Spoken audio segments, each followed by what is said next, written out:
What's going on, Diamond Squad?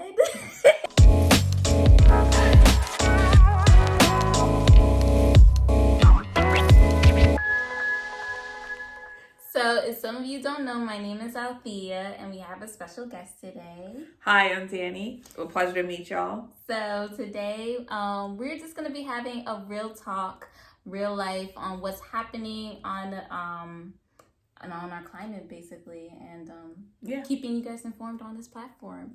So I know y'all excited for the video, but before we get into it, we are on our way to 200 followers on Instagram and Facebook. Follow us on Before the Diamond as well, and then you can stay up to date on whenever that giveaway is happening. Subscribe to the family and click on the notification bell so you don't miss out on any video that I have coming to you guys. You don't want to miss out on this. I'm just saying. So now let's get into this video, shall we? So today we're gonna be, like I said, this is gonna be a real life, real talk type of situation. We are all for this channel, advocating for yourself, standing up for what's right, and especially with what's going on in the climate. I think we should dive in a little bit more.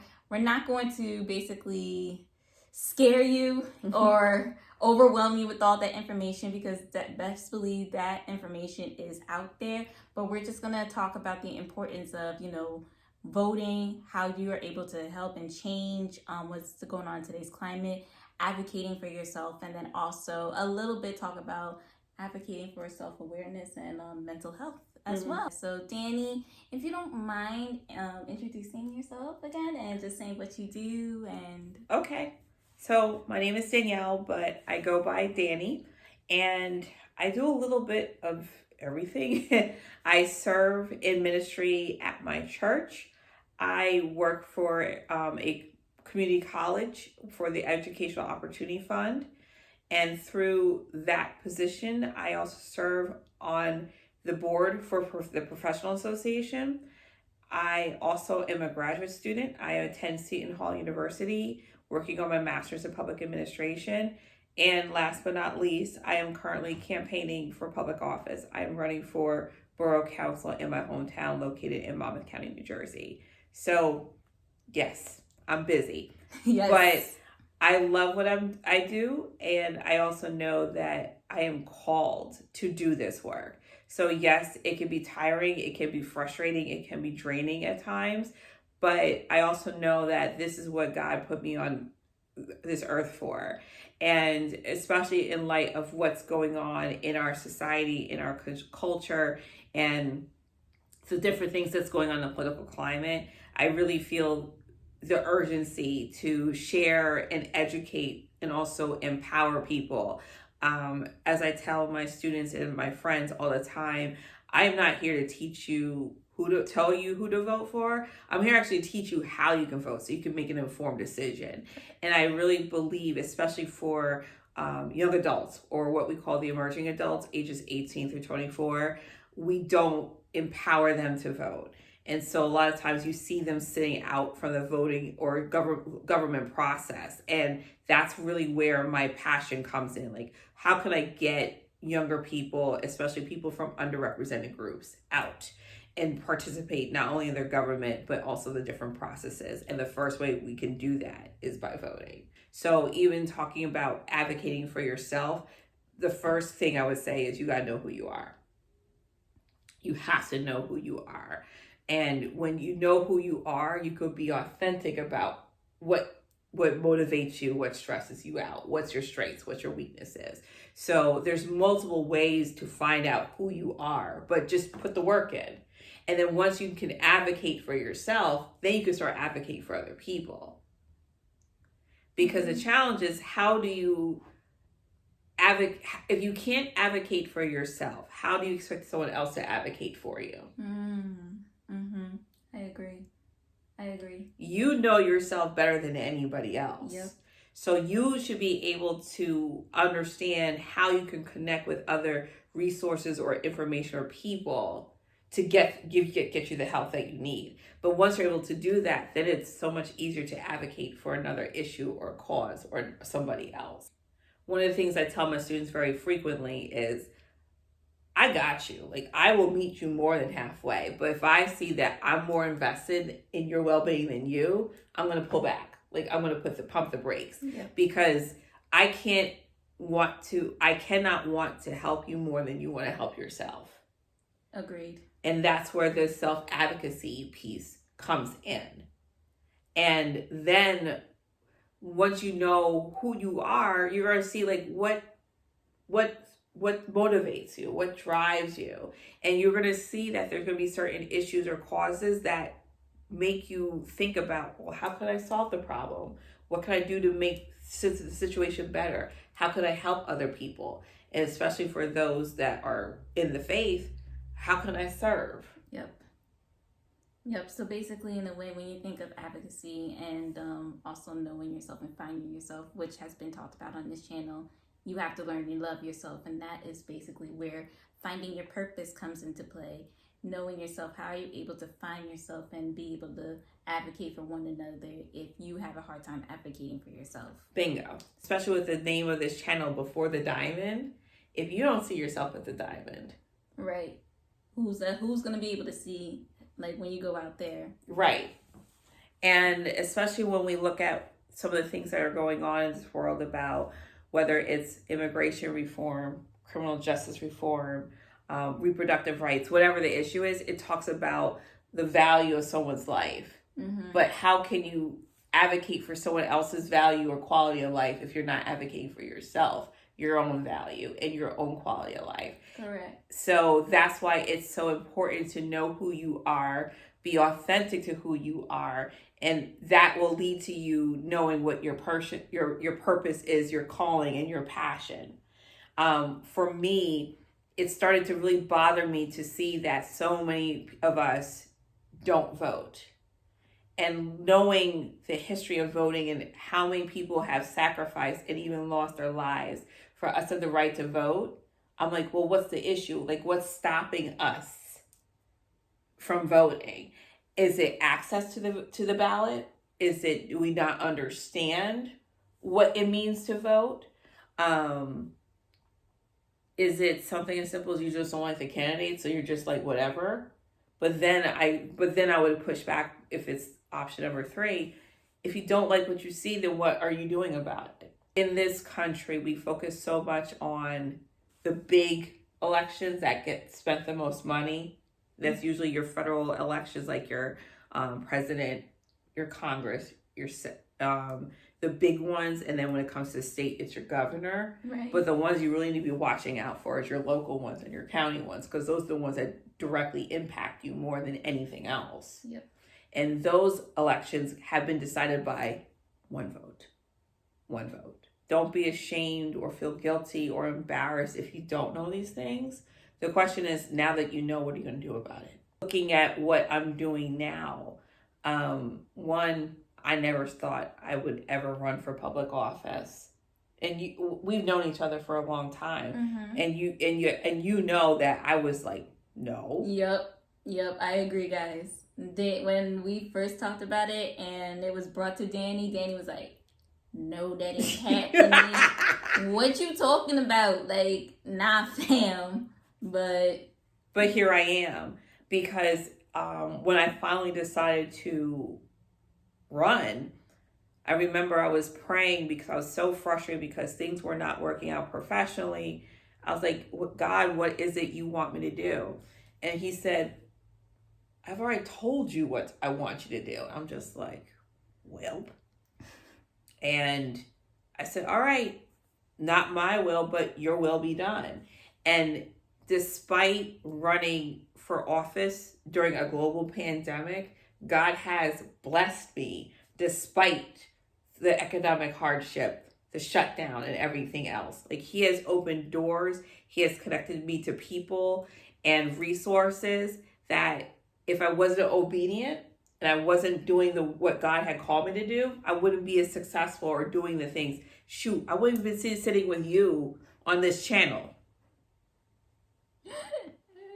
You have this mega platform or try to do like this big, grand project, what are some small micro changes I can do now that could eventually make a macro difference?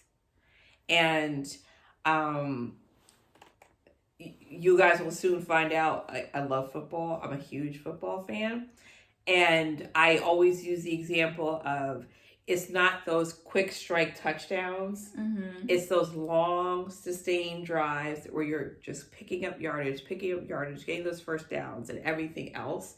It's those long drives where I'm like, then you really see the impact of the work you're doing and the teamwork and the collaboration. Yeah.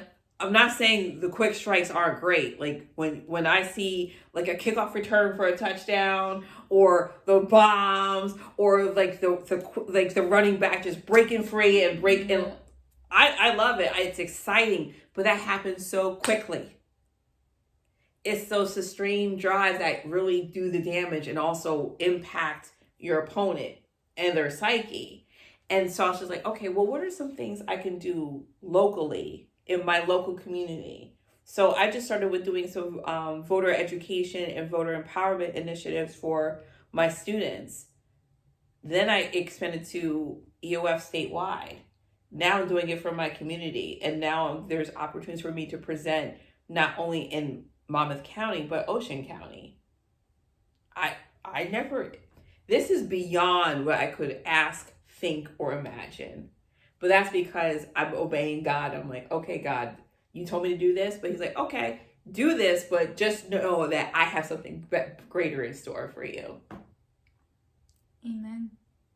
So part one of definitely something that we need to think about, not only for advocating for yourself when it comes to God's word, be obedient is number 2. Once you say, not my will, but thy will be done, and you just trust him and you do and you follow what he tells you to do, he's just going to expand your reach, and you're going to make an impact on things and people that you never anticipated.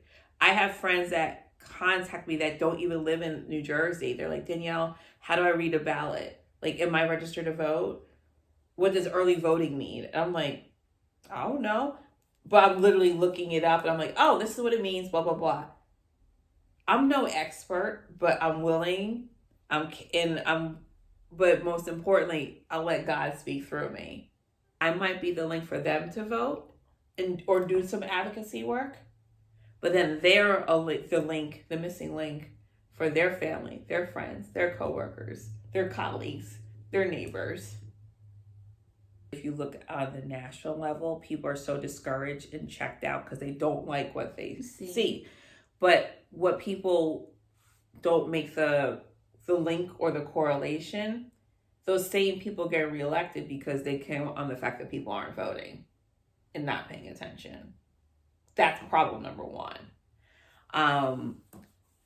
You'll see, especially on the state and the federal level, like, for example, my local congressman, he's been in office longer than I've been alive. And I'm just like, what? And now he wasn't always my congressman. There's this thing called redistricting, and it happens every 10 years. That's why the census is so important. And I had a different congressman, but because we lost legislative districts because we didn't, our population decreased for the previous census, I have a new congressman. And I was looking up his voting record and everything else. And I'm just like, dang, you mean you've been in office since 1980? I'm not saying if this specific legislator is effective or not, but I'm also like, but how are you able to maintain such a long career without maybe distinct challenges? But if people think that, well, my vote doesn't matter, doesn't count, I'll just sit this one out, or I'll vote strictly by party lines, it's a problem. So, but the first thing that people can do is vote. So if you don't like the candidates, you need to go vote. And it's not just in the big general elections, but it's also in your primary election. Yeah. Because the primary election, you actually get to choose what candidates will be on the ballot for the general election in November. when you get that campaign material and those campaign phone calls and everything, actually take a look at it. And when you do hear from your candidate, you have the right to ask them questions like, well, why do you feel the way you do? Why do you have this certain platform? Why do you have this certain perspective? Actually, I welcome that, and I would rather have that conversation than know that you just turn it into toilet paper or you put it in your fireplace and you kept it moving. You know what I'm saying? Because I want you to pay attention. You need to do your homework. That's the one thing I always stress to everybody with anything you do. Do your research. Do your homework. Because then you can make an educated decision. But when you choose not to vote, it's kind of like, and for me, it's kind of like you're surrendering. You're like, well, it's hopeless. What's the point? I'll just leave it at whatever's out there. I'm just going to check out because I don't like it. But I also know that I'm powerless to make a change. Yes, you are. Because when you get a large group of people exercising their right to vote, I promise you, your legislators are going to pay attention. So we covered a lot in voter registration and also knowing about you voting and how important it is to basically vote in your community. All of these links are going to be in the description box down below. And last thing we want to talk about is mental health and mental awareness. Since it is September, it is the month of suicide awareness. So that means a lot of people are leaving us so soon because no one is speaking out, no one is being heard. So this is a time where we are going to find ways not only for you to be heard, and if you feel like you're going through something, speak up and be heard, but we're going to basically talk about self-care and ways to increase your self-care and your self-love while suffering and facing the public. Now, this is great because, since Danny is in a public office, she can speak on what that is like because she is in the public eye. But some of these key points you can use in your private home as well. So, like I said, what are different ways that you see or that you can increase your self-care and your self-love regimen during a time of facing the public? Mm-hmm. I'm still figuring that out, but some of the things that I lean on the most is prayer. And I don't do it as much as I should, but working out, like exercising, does help me out. Even things like doing my makeup, getting my nails done. But I also have to make sure that whatever I do, what's the motivation behind it? Like, am I just masking something, or am I actually doing something that's going to fill me and take care of me? Mm-hmm. And the thing is that there's no really right or wrong way of self-care. My role is keep it legal. That's really it. Just keep it legal. Like some people are like, well, you shouldn't drink. I'm okay with you having a drink, but if you're drinking to mask a pain or hide something, there's your problem. But if you're just having a drink because you're out with your peoples and you're socializing and you want to have a glass of something while you're out to eat or whatever, have at it. Yep. Just be responsible with it. Yep. But the other thing is, once again, it boils down to, do you know yourself? Like, how well do you know yourself? And you know what your needs are and how to best meet those needs. Mm-hmm. I am what you call an extroverted introvert. I love people. People fascinate me. I enjoy being around people, but I also know what I need when I want to be alone. I'm almost mean about it. Like, I don't want to say mean, but I'm very firm about my alone time because I need to recharge and refresh my mind and like decompress, especially when you are in the public eye. You're around people all the time and people are approaching you about different things, and you also have to learn how to say no to things. And that is something I'm still adjusting and learning and things like that. But I also learned very quickly I better enforce my boundaries. On my phone, I have it set up where after 2 hours of usage, my social media apps shut down.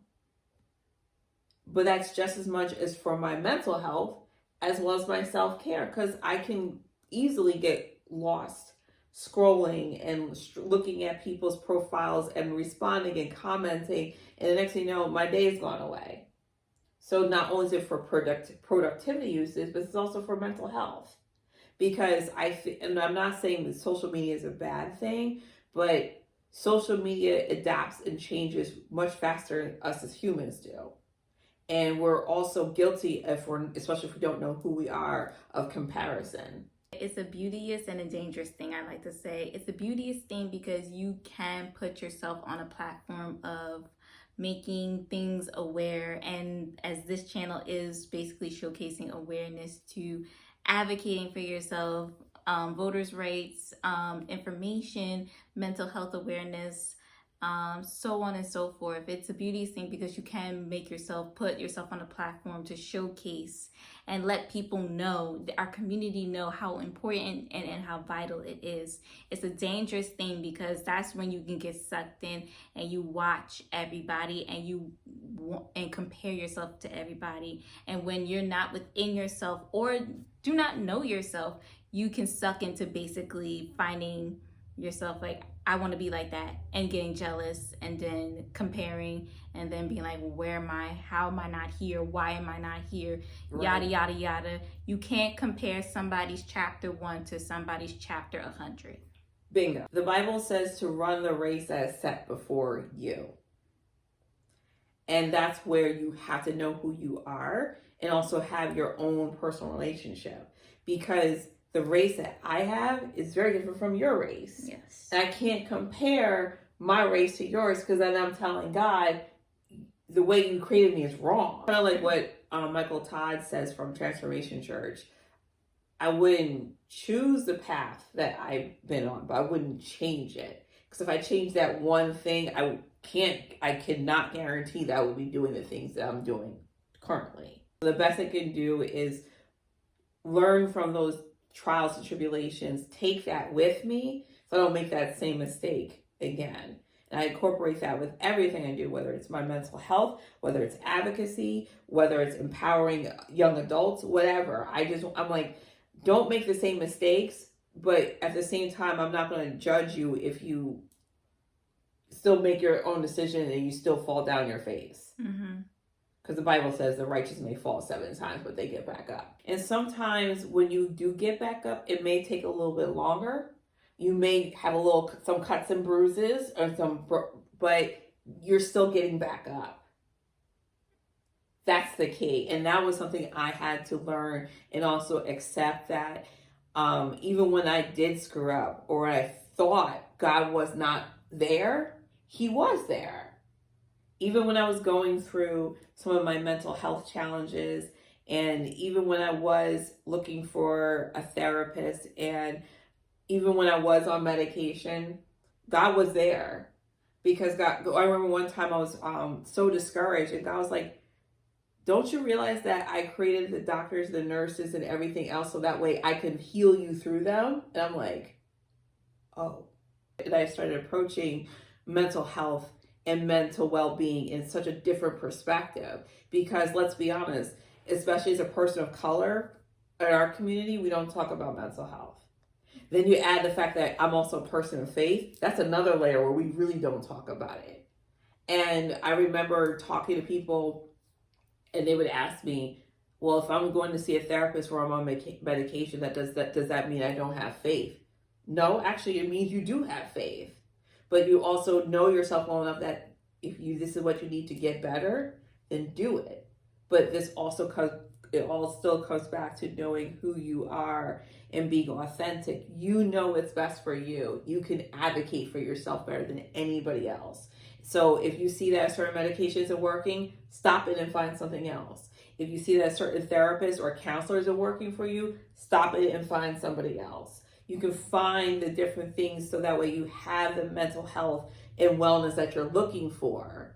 But your journey or what you need to do to have that might be very different from somebody else.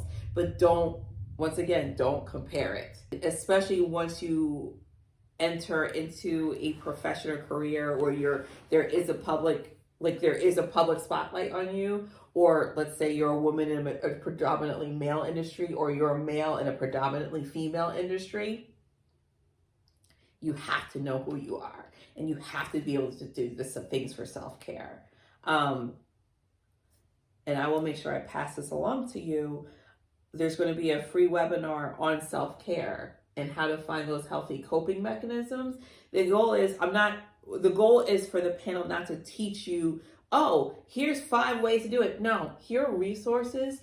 Try them out. If it works, great. If it doesn't work, put it down and try something else. And it's not to say that I get everything right or everything runs smoothly, because I definitely have my days where things are not going very well. But I also know, because of those healthy coping strategies in my self-care routine, I can get through those tough times a lot better than me trying to do it on my own strength. With that being said, thank you so much, Danny, Thank you for having me. This was wonderful. And as someone who does not like being on camera, this was actually phenomenal. And and she was a whole natural. You would have never thought, right?